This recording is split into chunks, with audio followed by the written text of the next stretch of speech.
ఎంతో సంతోషంగా ఉంది. సంవత్సరం దాటిపోయింది.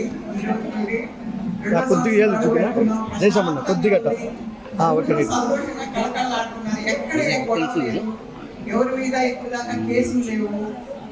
ఇటువంటి పాలన కావాలని చెప్పి మన ఆంధ్రప్రదేశ్ ప్రజలు కోరుకొని మళ్ళీ తీసుకొచ్చారు. ఇది చాలా సంతోషంగా ఉంది. ముఖ్యంగా బాబు గారిని, చంద్రబాబు నాయుడు గారిని పాదాభివందనం చేసుకోవాలి అందరం. ఒక్క మహిళలకైతే చాలా చేశారు. ఈ రోజు నుండే 67 లక్షల మంది పిల్లలకి తల్లికి వందనము రిలీజ్ చేశారు, వాళ్ళకి ఇస్తున్నారు. ఇది నేను అనుకోవడం మన భారతదేశంలోనే కాదు, ప్రపంచంలో కూడా ఎక్కడ లేదు. ఎందుకంటే ఏదో ఒకరికి ఇస్తున్నారు అంతకుముందు ప్రభుత్వం. ఇప్పుడు ఎంతమంది పిల్లలు ఉంటే అంతమంది పిల్లలకి ఇస్తున్నారు. వాళ్ళ డెవలప్మెంట్ చూస్తున్నారు.